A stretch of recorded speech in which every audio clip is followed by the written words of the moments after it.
Hello viewers, welcome to my channel. I am Rashmi, your maths teacher. तो इस video में आज हम सॉल्व कर रहे हैं एक्सरसाइज 2.4 का क्वेश्चन नंबर 6, जो कि एनसीईआरटी एग्जाम्पलर बुक से है और इस एक्सरसाइज का लास्ट क्वेश्चन है। For which values of a and b are the zeros of q x also the zeros of the polynomial p x. तो आपको यहाँ पे ये बताना है कि ए और बी की कौन सी वैल्यू के लिए, यानी कि एक वेरिएबल आपको यहाँ दिख रहा है ए, एक वेरिएबल आपको यहाँ पे दिख रहा है बी, तो ए और बी की क्या वैल्यू आप यहाँ पे पुट करोगे कि क्यू एक्स के जीरोस जो होंगे, यानी ये क्यूबिक इक्वेशन है, यहाँ से 3 जीरोस आएंगे, तो जो भी जीरोस यहाँ से आएंगे वो इसके भी जीरोस हो जाएंगे। तो आप यहाँ पे देखो, अभी तक हमने 3 टाइप के क्वेश्चन यहाँ पे किए हैं। तो यानी कि मैं आपको ये बताना चाह रही हूँ कि इस इक्वेशन से हम इसको डिवाइड करेंगे, क्योंकि जो इसके जीरोस है वो इसके भी जीरोस है। इसका मतलब ये क्यू एक्स क्या हो गया, पी एक्स का फैक्टर हो गया। अब क्यों, तो आप इससे पहले देखो क्वेश्चन हमने किया, यहाँ से आपको आइडिया लगेगा। आपको क्वेश्चन में गिवन था कि √2 इसका 0 है, तो आप अदर जीरोस फाइंड करो। क्यूबिक इक्वेशन है, एक 0 यहाँ पे है, तो हम इसी तरह से फैक्टर बना देते हैं। √2 आपको दिया हुआ है, तो आप इसको क्या कर देते, x माइनस √2 इसका फैक्टर बना के और इसके रिमेनिंग 2 जीरोस फाइंड कर देते। तो √2 भी इसका 0 है और इससे आप x माइनस √2 से डिवाइड करोगे, रिमेनिंग 2 जीरोस आ जाएंगे। फिर आपको यहाँ पे ये फैक्टर दिया हुआ है, फैक्टर आपको दिया है और इसके रिमेनिंग जीरोस फाइंड करने, हम इस फैक्टर से इस इक्वेशन को डिवाइड करके और जो क्वोशंट आता है उससे रिमेनिंग 2 जीरोस फाइंड कर दें, तो 2 जीरो वहां से आते हैं, 1 जीरो आपका ये हो गया। तो जिस भी टर्म से आप डिवाइड करते हो, क्योंकि आपको कहा है कि ए और बी के लिए ये इसके जीरोस इसके जीरोस इक्वल होंगे, तो एक्चुअल में होते हैं x माइनस √5 से आप डिवाइड करोगे तो x इक्वल टू जो √5 आएगा, इसको इक्वल 0 करके जो √5 आएगा वो इसका भी जीरोस होगा। ठीक है, तो सेम यहाँ पे भी आपको ए और बी की वैल्यू फाइंड करनी है और कंडीशन ये है कि दोनों के जीरोस इक्वल होंगे। तो इसका मतलब क्या होगा कि ये क्यू एक्स जो है वो पी एक्स का यहाँ पे क्या है, फैक्टर है। यानी क्यू एक्स से जब आप पी एक्स को डिवाइड करोगे तो यहाँ पे क्या हो जाएगा, ये इसको कंप्लीट डिवाइड करेगा, रिमाइंडर यहाँ पे हमारा 0 आएगा। तो रिमाइंडर 0 की टर्म को लेकर के ही हम ए और बी की वैल्यू को यहाँ पे फाइंड करेंगे। तो क्वेश्चन आपको इस तरह से स्टार्ट करना है। Given that the zeros of p x are also the zeros of px, given that zeros of qx is also the zeros of px। तो इससे आपको यहाँ पे ये आइडिया लग रहा है कि qx इसका मतलब इसका फैक्टर है, क्योंकि इसकी डिग्री कम है। तो आप ये याद रखो यहाँ पे कि ये इसका नहीं होगा, ये इसका होगा, क्योंकि हमेशा हम स्मॉल जिसकी डिग्री होती है उससे हम बिगर नंबर की डिग्री को डिवाइड करते हैं, चाहे इक्वल हो तब भी चलेगा, लेकिन जो जिसकी डिग्री कम है वो इसका फैक्टर बनेगा। यहाँ x³ है, यहाँ x⁵ है, तो छोटे डिग्री वाला इसका फैक्टर बनेगा, बड़ी डिग्री वाला फैक्टर यहाँ पे नहीं बनेगा।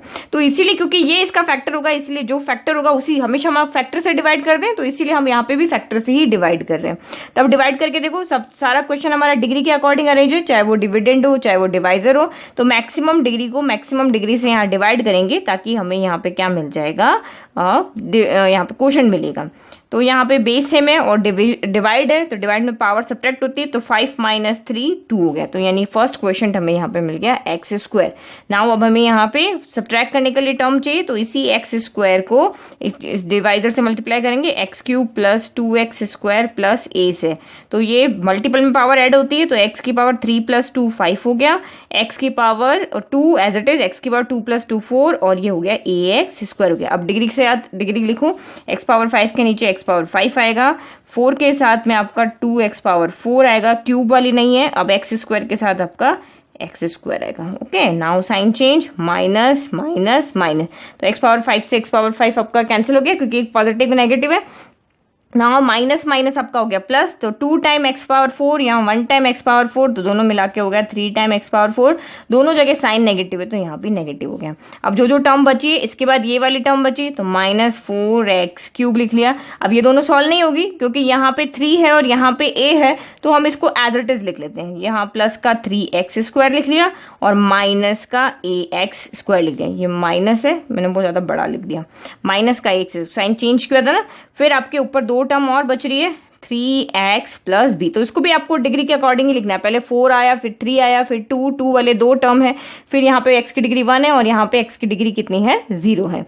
तो ये तो हमें फर्स्ट क्वेश्चन मिल गया। नाउ सेकंड क्वेश्चन के लिए अगेन -3x⁴ को आप डिवाइड करोगे x⁴ से, तो 4 माइनस 3 तो x हो गया और -3 आपका एज इट इज, तो ये -3x हो गया।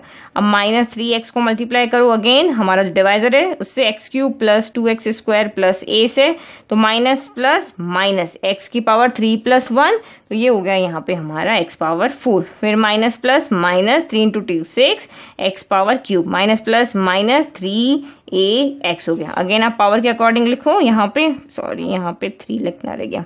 ओके, तो ये हमारा हो गया -3x⁴, फिर -6x³ और फिर x के साथ x आएगा तो -3ax हो गया। अब अगेन आपका यहाँ पे साइन चेंज, ये प्लस हो गया, ये प्लस हो गया, ये प्लस हो गया, तो ये फर्स्ट टर्म तो आपकी हमेशा कैंसिल होगी, तो यहाँ भी कैंसिल होगी। ये सॉल्व करो, प्लस माइनस माइनस, तो 6 टाइम x³ में से 4 टाइम x³ सब्ट्रैक्ट हुआ, तो ये यहाँ पे बचा 6 - 4 हो गया 2x³, साइन आएगा पॉजिटिव क्योंकि 6 बड़ा है।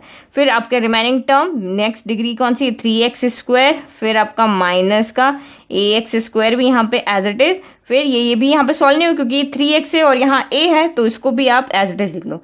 ये 3x हो गया, फिर प्लस का 3ax हो गया, और ये हो गया यहाँ पे b हो गया। तो ये 3x हमने लिख लिया, ये 3ax लिख लिया, प्लस का साइन है। अब नेक्स्ट अगेन फिर से हमें यहाँ पे डिवाइड होगा, तो ये 2x³ divided by x³, x³ से x³ कैंसिल, यहाँ बचा 2, तो ये हो गया प्लस का 2 हो गया। अब अगेन हमें यहाँ पे टर्म चाहिए, तो 2 को आप मल्टीप्लाई करो x³ plus 2x² plus a से, तो ये हो गया 2x³ plus 4x² plus 2a हो गया, तो ये हो गया 2x³ plus 4x² plus 2a, 2a के साथ कोई x नहीं है तो कांस्टेंट की टर्म के साथ लिखेंगे। Okay, now again minus minus minus, तो ये तो टर्म हमारी कैंसिल हो गई, प्लस माइनस माइनस, 4 में से 3 गया तो 1 बचा, तो 1x² बचा, लेकिन साइन आएगा नेगेटिव क्योंकि यहाँ पे 4 बड़ा है। अब रिमेनिंग टर्म आप एज इट इज लिख लो, x² माइनस ax² प्लस का 3x, फिर प्लस का 3ax, फिर प्लस का b और माइनस का 2 है। तो सॉल्व नहीं, वो हमने एज इट इज लिख लिया। अब आप यहाँ पे देखो, आगे हमारा डिवाइड नहीं होगा, डिवाइड हमारा तब तक ही होता है जब तक रिमाइंडर जो भी आ रहा है वो डिवाइजर के या तो इक्वल हो या उससे बड़ा हो। देखो यहाँ पे x⁴ था, 3 से बड़ा है, तो यहाँ पे हमने डिवाइड किया, यहाँ x⁴ है, 3 इस पावर के इक्वल है, तो डिग्री कम होते ही यहाँ x⁴ हो गया, 3 से डिग्री कम हो गई, अब आगे डिवाइड यहाँ पे नहीं होगा। डिवाइड तब तक ही होगा जब तक ये फर्स्ट टर्म आपकी, यानी जो आपकी टर्म आ रही है वो टर्म सब्ट्रैक्ट करने के बाद उसमें डिग्री, मैक्सिमम डिग्री या तो इससे ज्यादा हो या इसके इक्वल हो, पर यहाँ पे डिग्री स्मॉल हो गई है, अब डिवाइड नहीं होगा, तो यही आपका ये यहाँ पे क्या है, यही हमारा इस इक्वेशन का क्या है, रिमाइंडर है। और हमने कहा था कि ये इसका फैक्टर है, तो रिमाइंडर हमारा 0 आना चाहिए। तो 0 यहाँ पे क्यों नहीं आ रहा है, क्योंकि हमारे पास a और b वेरिएबल की फॉर्म में, हमें यही तो फाइंड करना है कि a और b अगर हमें पता होता तो यहाँ पे रिमाइंडर 0 आते, तो a और b फाइंड करना है, लेकिन ये इसका फैक्टर है, तो रिमाइंडर हमारा यहाँ पे क्या होना चाहिए, 0 होना चाहिए। तो if x³ plus 2x² plus a, यानी कि ये डिवाइजर है, ये इस px का फैक्टर है, तो इसका मतलब ये टर्म आपकी यहाँ पे 0 आनी चाहिए। तो हमने इसको इक्वल क्या कर दिया, 0 कर लिया। अब इसको सॉल्व कैसे करेंगे, a और b की वैल्यू कैसे फाइंड करेंगे, तो वो आप यहाँ पे देखो। तो इसमें क्या करते हैं, सेम टर्म को पहले लिख लेते हैं। इन दोनों में से x² कॉमन है, तो मैं यहाँ पे x² को कॉमन ले लेती हूँ, माइनस को नहीं ले रहे, हम सिर्फ यहाँ पे x को ही कॉमन ले रहे हैं, क्योंकि अंदर जो है वो इसका यहाँ पे कॉफिशिएंट हो रहा है। तो x² का हमने यहाँ से बाहर ले लिया, यहाँ से कितना बचा, -1, यहाँ से भी x² बाहर चला गया, यहाँ से क्या बचा, -a, तो ये हमारा x² बाहर आ गया और ये हमारा बच गया।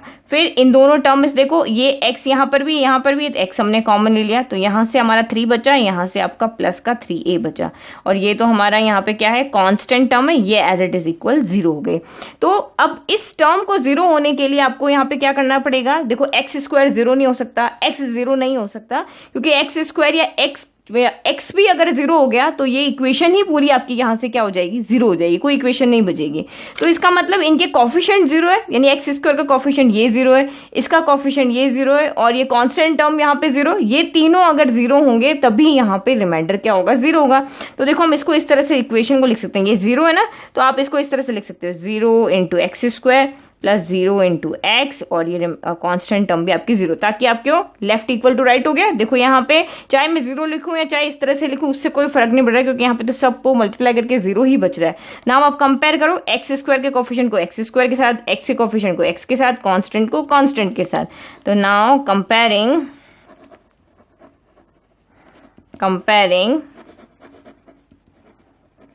coefficient of x² x and constant term. तो इसी तरह से हम क्वेश्चन पहले भी कर चुके हैं, तो आपको इतना यहाँ पे ऐसे नहीं कि कुछ समझ में नहीं आएगा। हमेशा अगर वेरिएबल की फॉर्म में क्वेश्चन है तो रिमाइंडर को जीरो करना है और उनके कोफिशिएंट को यहाँ पे जीरो करके ही वैल्यू निकालनी है।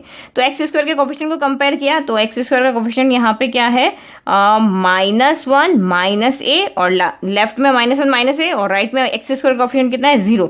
तो यहाँ से ए की वैल्यू चाहिए, ए को आप इधर शिफ्ट कर लो, तो माइनस ए इधर आके प्लस ए हो गया, तो ए की वैल्यू हमारी यहाँ से आ गई -1 आ गई।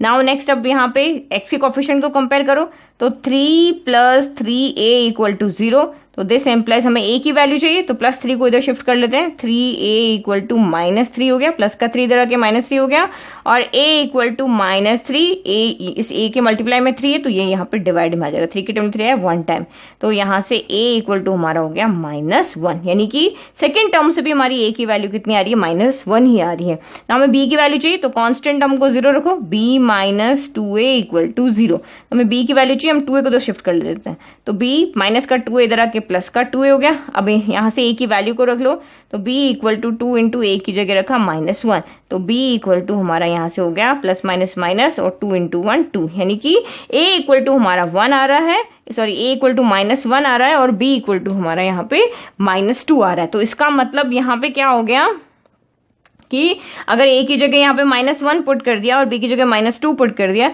तो ये पूरी इक्वेशन इसका यहाँ पे क्या हो जाएगी, फैक्टर हो जाएगी। तो हमने यहाँ लिख दिया कि फॉर a = -1 और b = -2, यानी a = -1 और b = -2 पुट कर दोगे तो qx के जो जीरोज हैं वो इस px के भी क्या होंगे, जीरोज होंगे। यानी इस इक्वेशन को सॉल्व करके जो 3 वैल्यू आएगी, यानी x की जगह यानी अल्फा बीटा गामा ले लो, 3 जीरोज जो आएंगे वो इसके भी जीरोज होंगे। अब आपको यहाँ पे देखो सेकंड पार्ट यहाँ पे क्या है, फर्स्ट पार्ट तो a और b की वैल्यू फाइंड करना था, which zeros of px are not the zeros of qx। तो अब आपको यहाँ पे बताना है कि अब क्वेश्चन समझने की बारी देखो, यहाँ पे मैक्सिमम डिग्री 3 है तो यहाँ से हमें 3 जीरोस मिलेंगे। यहाँ पे ऊपर की तरफ देखते हैं, यहाँ मैक्सिमम डिग्री कितनी है, 3 है, तो यहाँ से हमें 3 जीरोस मिलेंगे। यहाँ पे मैक्सिमम डिग्री 5 है तो यहाँ से हमें 5 जीरोस मिलेंगे। तो आपको 2 जो रिमेनिंग जीरोस है वो बताने हैं, और आपको ये बताना है कि px के ऐसे कौन से 2 जीरोज हैं जो इस qx के नहीं है। 3 जीरो जो इसके हैं वो इसके भी हैं, तभी तो हमने इसको फैक्टर बना के डिवाइड किया। 3 तो इसके यहाँ पे इक्वल हो गए, यानी कि 5 में से, यानी 5 = 3 + 2 है, तो जो ये जीरो है वो तो इसके भी है, बट ये रिमेनिंग 2 जीरोज कौन से हैं जो इसके जीरोज नहीं है, वो हमें यहाँ पे फाइंड करके बताने।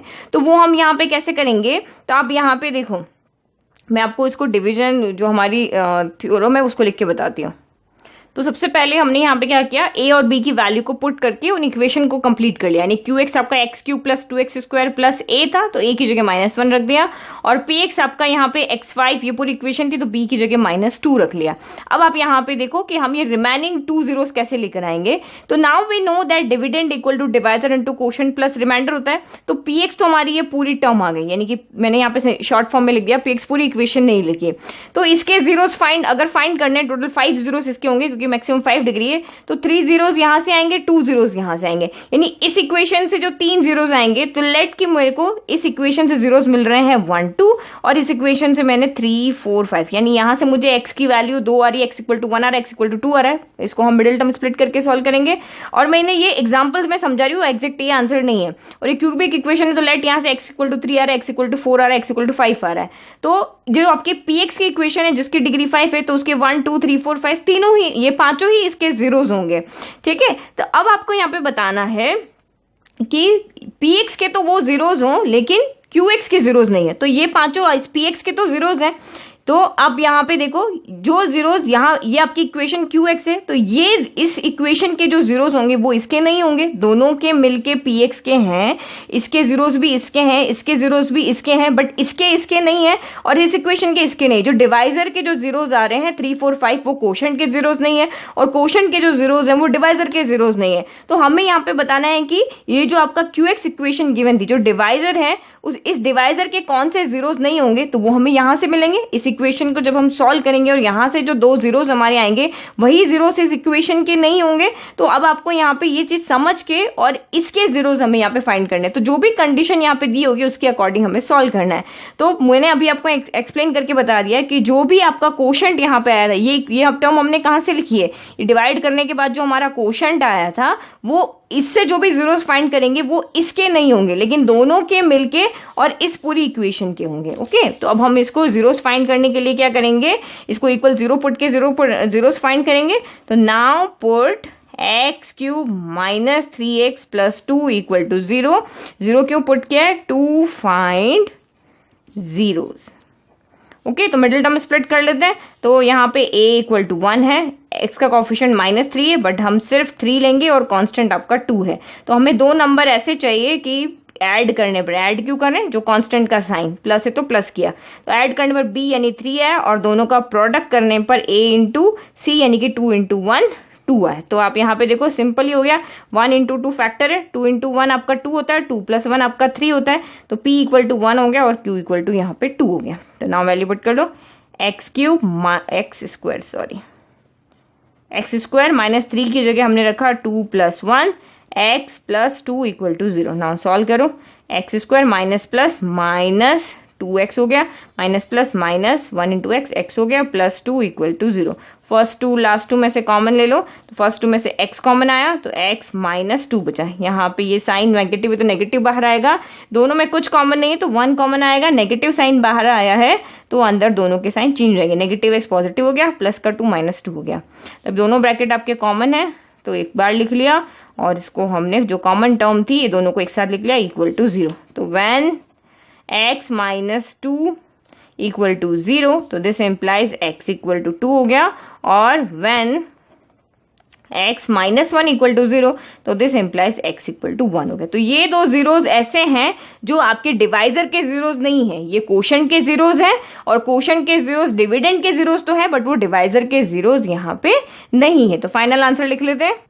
तो hence the zeros of px are, यानी कि 1 2 px के तो जीरोज हैं, but which are not the zeros of qx। तो यहाँ पे qx आपका क्वोशंट नहीं है, आपका qx यहाँ पे क्या है, डिवाइजर है, क्योंकि हमें यहाँ पे qx की फॉर्म में दिया हुआ था। तो आई होप आपको ये क्वेश्चन अच्छे से समझ में आया होगा, डिवाइड तक तो आपको अच्छे से समझ में आ गया, क्योंकि ये तो हम पहले भी कर चुके हैं। इसी तरह से हमने जो यहाँ पे वेरिएबल a b फाइंड किया, ये हम पहले भी सॉल्व कर चुके हैं। मेन यहाँ पे ये जीरोस वाला नया था यहाँ पे, ओके, कि किसको सॉल्व करना है, इसको सॉल्व करना है, इसको सॉल्व करना है, कहाँ से जीरोस फाइंड करने, ये आपको क्वेश्चन को रीड करके समझ में आएगा। तो अभी भी अगर आपको कोई डाउट है तो प्लीज कमेंट बॉक्स में कमेंट करें। Thank you.